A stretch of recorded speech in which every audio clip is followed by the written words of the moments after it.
স্বাগত সবাইকে আর S special এডুকেয়ারে। আবারও চলে এলাম আপার প্রাইমারি টেটের জন্য গুরুত্বপূর্ণ একটি কনসেপচুয়াল ক্লাস নিয়ে। আগের ক্লাসে আমরা গ্রোথ এবং ডেভেলপমেন্ট অর্থাৎ বৃদ্ধি এবং বিকাশ কি সেগুলো জেনেছিলাম। কি জেনেছিলাম?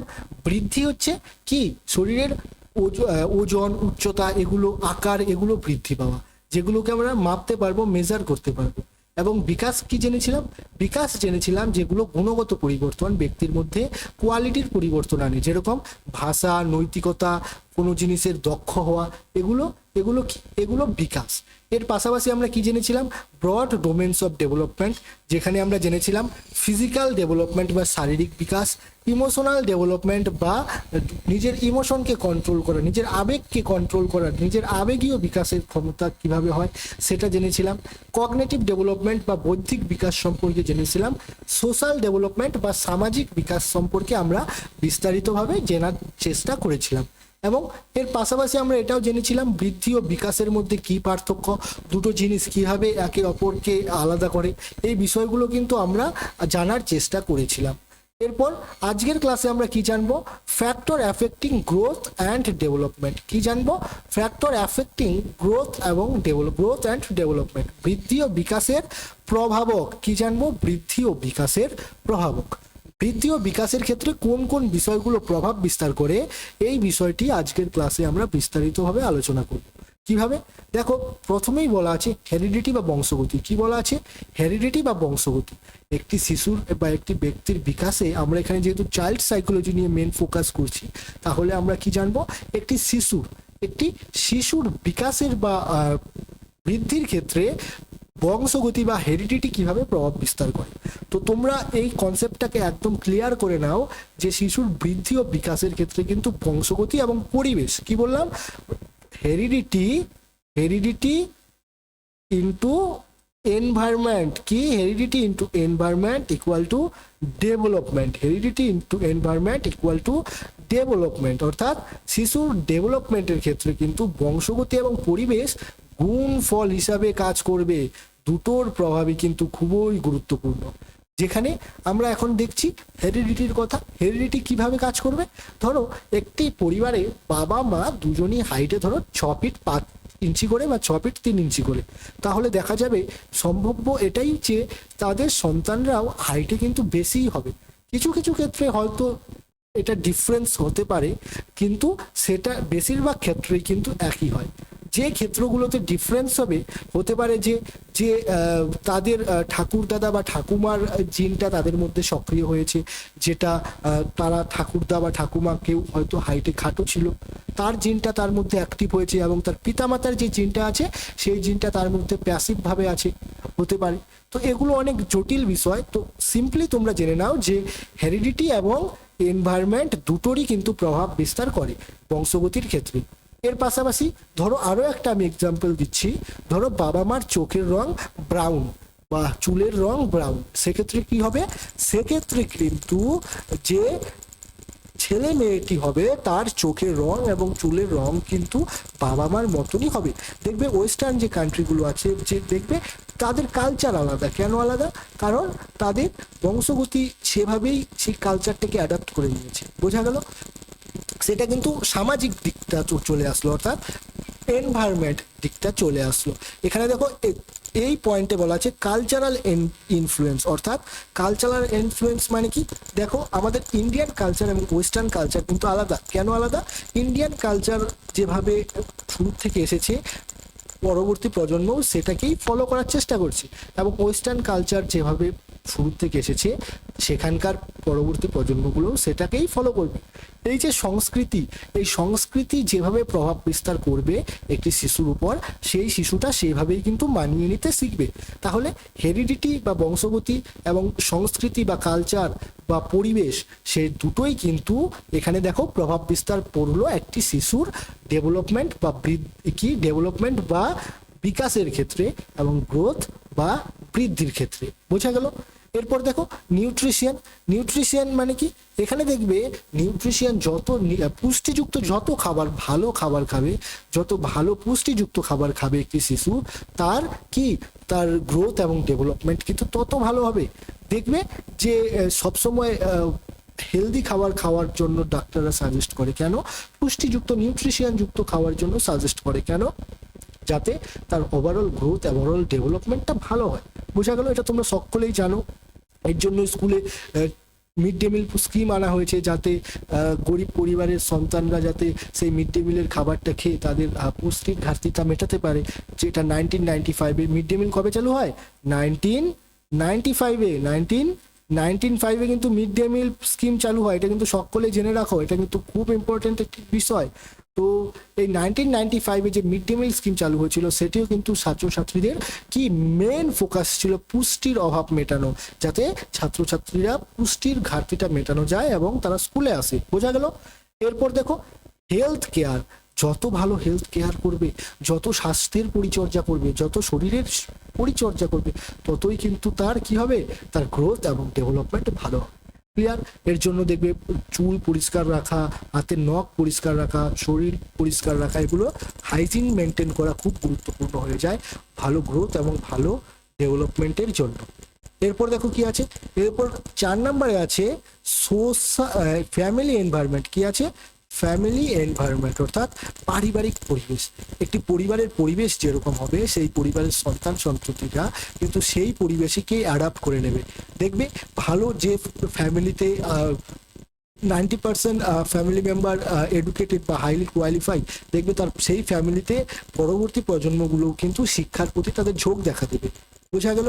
যে ফ্যামিলিতে দেখবে যে প্রায় সবাই হাইলি এডুকেটেড, সেই ফ্যামিলিতে পরবর্তী প্রজন্মের সন্তানদেরও পরবর্তী প্রজন্মকেও দেখবে সেই ফ্যামিলির, তাদেরও পড়াশোনার দিকে একটি ঝোঁক থাকে। বোঝা গেল? তো ফ্যামিলি এনভায়রনমেন্ট কিন্তু খুব খুব ভাবে খুব খুব প্রভাব বিস্তার করে গ্রোথ এবং ডেভেলপমেন্টের ক্ষেত্রে। তাই কি করতে হবে? ফ্যামিলি এনভায়রনমেন্টকে খুব ভালোভাবে রাখতে হবে। ঠিক সেরকমই তোমাদের স্কুলের এনভায়রনমেন্টকেও কিন্তু খুব ভালোভাবে রাখতে হবে ছাত্রছাত্রীদের ডেভেলপমেন্ট ভালোভাবে করার জন্য। এর জন্য দেখবে স্কুলে একটি মাঠ দেওয়া আছে, একটি প্লে গ্রাউন্ড তৈরি করা হয়, যেখানে ছাত্রছাত্রীরা একসাথে মিলেমিশে খেলতে পারবে, ছাত্রছাত্রীরা একে অপরের সাথে কমিউনিকেট করতে পারবে, যোগাযোগ করতে পারবে খুব ভালোভাবে। কেন? সেখানকার এনভায়রনমেন্টটাকে ভালো তৈরি করার জন্য। তাই এখানে ফ্যামিলি এনভায়রনমেন্ট বা পারিবারিক পরিবেশের উপর খুবই গুরুত্বপূর্ণ প্রভাব বিস্তার করে। বোঝা গেল? এরপর দেখো সোশিও ইকোনমিক স্ট্যাটাস। 5 নম্বরে কি আছে? Socio economic status. এই সোশিও ইকোনমিক স্ট্যাটাসও কিন্তু বা সামাজিক ও অর্থনৈতিক অবস্থা, এটিও কিন্তু একটি শিশুর ডেভেলপমেন্ট বা গ্রোথের ক্ষেত্রে খুবই প্রভাব বিস্তার করে। কিভাবে? তার আগে বলে রাখি, এই যে সাইকোলজির টার্মগুলো, যে গ্রোথ মানে বৃদ্ধি, ডেভেলপমেন্ট মানে বিকাশ, এই টার্মগুলো কিন্তু তোমরা ইংরেজি এবং বাংলা দুটোতেই মনে রাখার চেষ্টা করবে। কেননা বাংলাতে যে টার্মগুলো হয় সেগুলো দেখবে এই পরীক্ষার যে কোশ্চেন, সেগুলো ক্ষেত্রে আলাদা আলাদা হতে পারে। যেরকম এই বিকাশটা তোমরা সারা জীবন বইয়ে পড়ে গেলে বিকাশ বিকাশ বিকাশ, কিন্তু দেখবে পরীক্ষার কোশ্চেনে হতে পারে সেখানে বিকাশ না নিয়ে উন্নতি বা উন্নয়ন, এরকম কোনো একটা টার্ম দেওয়া থাকবে। সেক্ষেত্রে কিন্তু তোমরা সেই অল্প সময়ের মধ্যে সেই কোশ্চেনটাকে ক্যাপচার করতে প্রবলেম হয়ে যাবে। তাই কি করবে? বাংলা টার্মের পাশাপাশি ইংরেজি টার্মগুলো বোঝার চেষ্টা করবে, ইংরেজি টার্মগুলো মনে রাখার চেষ্টা করবে। এর জন্য দেখো আমি প্রত্যেকটা বাংলা টার্মের পাশাপাশি ইংরেজি টার্মগুলো লিখে দিয়েছি, যাতে তোমরা সেই বিষয়গুলোকে সহজেই অ্যাডাপ্ট করে নিতে পারো, খুব সহজেই বারবার শোনার মধ্য দিয়ে সেই বিষয়গুলোকে অ্যাকোয়ার করে নিতে পারো, যাতে কি হবে তোমাদেরই সুবিধা হবে পরীক্ষার কোশ্চেনগুলো সলভ করতে। এরপর আমরা কোথায় ছিলাম? Socio economic status. দেখবে যে ফ্যামিলির সোশিও ইকোনমিক স্ট্যাটাস ভালো, যে ফ্যামিলির সামাজিক ও অর্থনৈতিক অবস্থা ভালো, সেই ফ্যামিলি ভালো স্কুলে শিক্ষা নিতে পারবে, ভালো খাবার খেতে পারবে, অর্থাৎ ভালো একটি শরীরের হাইজিন মেনটেন করতে পারবে। সেক্ষেত্রে কি হবে? তার গ্রোথ এবং ডেভেলপমেন্ট তো অটোমেটিক ভালো হবে। তাই সোশিও ইকোনমিক স্ট্যাটাস কিন্তু খুব খুব গুরুত্বপূর্ণ শিশুর গ্রোথ এবং ডেভেলপমেন্টের ক্ষেত্রে। বোঝা গেল? যদিও এই বিষয়গুলো নিয়ে কি, এই যে সোশিও ইকোনমিক স্ট্যাটাস, এরপর নিউট্রিশন, এরপর ফ্যামিলি এনভায়রনমেন্ট, এরপর সাংস্কৃতিক প্রভাব বা কালচারাল ইনফ্লুয়েন্স, এগুলো নিয়ে অনেক ডিবেটস আছে। বহু মনোবিজ্ঞানী তাদের নিজের মতো করে এই বিষয়গুলোকে অস্বীকার করেছে এবং তাদের নিজের মতো করে ব্যাখ্যা দেওয়ার চেষ্টা করেছে। সেই বিষয়গুলো আমরা এক এক করে সেই যে তারা যে নিজের মতো করে ব্যাখ্যা দেওয়ার চেষ্টা করেছে, আমরা সেই ক্লাসগুলোর ডিবেটস অফ গ্রোথ অ্যান্ড ডেভেলপমেন্টসে আলোচনা করব। যে কোন কোন মনোবিজ্ঞানী এই বিষয়গুলোকে অস্বীকার করেছে এবং তাদের কি মতামত, সেই বিষয়গুলো আমরা ডিবেটস অফ গ্রোথ অ্যান্ড ডেভেলপমেন্টের ক্লাসে আলোচনা করব। তবে যে বেসিক স্ট্রাকচার যেগুলো তোমাদের কোশ্চেনে সচরাচর জিজ্ঞাসা করে, যে যদি কোশ্চেনে দেওয়া থাকে যে বংশগতি শিশুর ডেভেলপমেন্টে সাহায্য করে কি করে না, তাহলে তোমরা সোজা বলে দেবে হ্যাঁ করে, অর্থাৎ বংশগতি শিশুর ডেভেলপমেন্ট বা গ্রোথে সাহায্য প্রভাব বিস্তার করে। যদি এখানে কোনো সাইকোলজিস্টের নাম দেওয়া থাকে যে অমুক সাইকোলজিস্টের মতে বংশগতি শিশুর ডেভেলপমেন্টে প্রভাব বিস্তার করে কি করে না, সেক্ষেত্রে সেই সাইকোলজিস্টের যে মতামত সেই মতামতকে আমরা ফোকাস করব। বোঝা গেল? তবে আপার প্রাইমারি টেটের জন্য সেই লেভেলের কোশ্চেন জিজ্ঞাসা করে না, এই যে বেসিক স্ট্রাকচার, এই বেসিক স্ট্রাকচারের উপরেই তোমাদের কোশ্চেন জিজ্ঞেস করবে। এটাই যেমন প্যাটার্ন ফলো করে আপার প্রাইমারি টেটের জন্য। বোঝা গেল? তো এরপর দেখো লাস্ট কি আছে, লাস্ট আছে 7 নাম্বার বা লাস্টে কি আছে, লার্নিং অপরচুনিটি। লার্নিং অপরচুনিটি যত ভালো হবে ততই তো ডেভেলপ তো ভালো হবে, ততই তো বেশি জিনিস শিখতে পারবে, ততই বেশি বিকাশ হবে। ধরো লার্নিং অপরচুনিটি, একটি শিশু সাইকেল চালাতে শিখবে, সে কোনোদিন সাইকেল দেখতেই পেলো না, তাকে কেউ সাইকেল চালানো শেখালোই না, সে কোনোদিন সেই সুযোগটাই পেলো না যেখানে সে সাইকেলে প্যাডেল করে চেষ্টার মাধ্যমে সাইকেল চালানো শিখবে, তাহলে সে কিভাবে সাইকেল চালানো শিখবে? আবার অপর দিকে আরো একটা শিশু, ধরো সে রোজ সাইকেল চালানো প্র্যাকটিস করে, তাকে কেউ একজন সাহায্য করে, তার কাছে সাইকেল আছে, পর্যাপ্ত পরিবেশ আছে যেখানে সে সেই সাইকেল চালানো প্র্যাকটিস করতে পারবে, তাহলে কে তাড়াতাড়ি সাইকেল চালানো শিখবে? অবশ্যই যে প্র্যাকটিস করবে, যে সেই সুযোগটা পাবে। তাহলে লার্নিং অপরচুনিটি কিন্তু ডেভেলপমেন্টের ক্ষেত্রে খুব ভালো প্রভাব বিস্তার করে, খুব খুব ভালোভাবে প্রভাব বিস্তার করবে ডেভেলপমেন্ট বা বিকাশের ক্ষেত্রে। কিসের ক্ষেত্রে? বিকাশের ক্ষেত্রে বা ডেভেলপমেন্টের ক্ষেত্রে লার্নিং অপরচুনিটি কিন্তু খুব খুব ভালোভাবে প্রভাব বিস্তার করবে। বোঝা গেল? কিসের ক্ষেত্রে? ডেভেলপমেন্টের ক্ষেত্রে। বোঝা গেল? তো এরপরে আমরা কোশ্চেন নিয়ে আলোচনা করব। তার আগে এই পুরো স্ট্রাকচারটাকে আমরা আরো একবার দেখে নেওয়ার চেষ্টা করি। তো বিকাশের এবং বৃদ্ধির প্রভাবকগুলো কি কি ছিল? বংশগতি, বংশগতি অবশ্যই প্রভাব ফেলবে। এরপর পুষ্টি, সঠিক আহার ব্যক্তির ডেভেলপমেন্ট, ব্যক্তির বৃদ্ধিতে সাহায্য করে। এরপর স্বাস্থ্যসেবা, সঠিক স্বাস্থ্যসেবা, সঠিক শরীরের পরিচর্যা ব্যক্তির জীবনকে সুন্দর করে তোলে এবং ব্যক্তির বৃদ্ধি এবং বিকাশকে সাহায্য করে। বোঝা গেল? এরপর পারিবারিক পরিবেশ ভালো হতে হবে, সামাজিক অর্থনৈতিক অবস্থা যদি ভালো হয় অবশ্যই একটি পজিটিভ দিক আনবে ডেভেলপমেন্ট বা বিকাশের ক্ষেত্রে। তার মানে এই নয় যে এই বিষয়গুলো পেলেই যে শিশু ভালো বৃদ্ধি পাবে, ভালো ডেভেলপ পাবে, সে একদম নৈতিক পর্যায়ে চরম সেবায় পৌঁছে যাবে, সে একদম পূর্ণাঙ্গভাবে 360 ডিগ্রি তার একদম কমপ্লিট হয়ে যাবে ডেভেলপমেন্ট, এটা নয়। এগুলো পাওয়ার পরেও কিন্তু ডেভেলপমেন্টে বা বৃদ্ধিতে খামতি থাকতে পারে। তো সেগুলো কি? সেগুলো ডিবেটস। আমরা সেই ডিবেটসগুলো পরের ক্লাসে আলোচনা করব, ডিবেটসগুলো নিয়ে আমরা বিস্তারিত আলোচনার চেষ্টা করব। তবে এই বিষয়গুলো কি করে? সাহায্য করে মানে এই নয় যে একদম চরম সীমায় পৌঁছে দেবে তোমাকে ডেভেলপমেন্টে। তবে এই বিষয়গুলো থাকলে এই যে 7টা পয়েন্টের কথা বললাম, এই 7টা পয়েন্ট যদি তুমি সঠিকভাবে পাও তাহলে তোমাকে সাহায্য করবে, হেল্প করবে। যেরকম তুমি যখন সাইকেল চালাতে শিখবে, তোমাকে পেছন থেকে কেউ যদি সাইকেলটা ধরে রাখে সাইকেলের পেছনে, তাহলে কি হবে? তুমি একটা হেল্প পাবে, একটা সাপোর্ট পাবে সাইকেল চালাতে। ঠিক সেরকমই এই জিনিসগুলো ঠিকঠাকভাবে পেলে তুমি তোমার ডেভেলপমেন্ট বা একটি শিশুর ডেভেলপমেন্ট বা বিকাশে সে সাপোর্ট পাবে, সে হেল্প পাবে। বোঝা গেল? ঠিক আছে। তো এবার এই যে এরপর কি আছে, সাংস্কৃতিক প্রভাব এবং শিক্ষার সুযোগ, এই সব বিষয়গুলো যদি সঠিকভাবে পায় তাহলে শিশুর ডেভেলপমেন্টে পজিটিভ একটা বিকাশে শিশুর ডেভেলপমেন্ট ভালো হওয়ার সম্ভাবনাই সব থেকে বেশি থাকে। বোঝা গেল? তো এরপরে আমরা কি করব? এরপরে আমরা কোশ্চেন নিয়ে আলোচনা করব।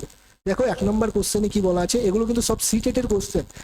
এই কোশ্চেনগুলো আমি এখন আলোচনা করব, এই প্রত্যেকটা কোশ্চেন কিন্তু সিটেটে এসেছে। সেই কোশ্চেনগুলোই আমরা এখন ডিটেলসে জানার চেষ্টা করব এবং বোঝার চেষ্টা করব কোন প্যাটার্নে কিভাবে কোশ্চেন আসে। দেখো 1 নম্বর কোশ্চেনে কি বলা আছে, নিম্নলিখিত কোনটি শিশুর বিকাশের গুণগত দিক, অর্থাৎ গুণগত বা কি কোয়ালিটেটিভ দিক মানে কোনগুলো? যেগুলোকে আমরা সঠিকভাবে মাপতে পারবো না, অ্যাকুরেটভাবে মাপতে পারবো না, যেগুলো ব্যক্তির স্কিল ডেভেলপমেন্টে সাহায্য করে, যেগুলো ব্যক্তির কি গুণগত দিকগুলোকে প্রকাশ করবে। সেগুলো কি? হাইট এবং ওয়েট, ওজন বা উচ্চতাকে কি আমরা বিকাশের মধ্যে ফেলবো না তো। ওজন এবং উচ্চতা বিকাশের মধ্যে পড়লেও, এগুলো বিকাশের মধ্যেও পড়বে ওজন এবং উচ্চতা, কিন্তু এগুলো কি? এগুলো গ্রোথ, এগুলো গুণগত দিক না, এগুলো কি? এগুলো পরিমাপগত দিক। দিক, এগুলোকে আমরা পরিমাপ করতে পারবো। এগুলো কি কোয়ালিটেটিভ না, এগুলো কোয়ান্টিটেটিভ, কোয়ান্টিটি দিয়ে আমরা প্রকাশ করতে পারবো। কিরকম? ধরো 5 ফিট 4 ইঞ্চি বা 5 ফিট উচ্চতা, ওজন ধরো 4 কেজি, ওজন ধরো 4 কেজি, এগুলোকে কিন্তু আমরা ওজন দিয়ে কোয়ান্টিটি দিয়ে প্রকাশ করতে পারবো, এগুলো কোয়ালিটেটিভ নয়। এরপরে ভাষাগত দক্ষতা, হতে পারে ভাষাগত দক্ষতা সঠিক আনসার, তবে আমাদের 4টা অপশনই পড়তে হবে, 4টা অপশনই পড়ে আমাদের বুঝতে হবে কোশ্চেনটাকে, ঠিক আছে? এরপর দেখো কি আছে, দেহের গঠন, দেহের গঠনকেও কিন্তু আমরা মাপতে পারবো।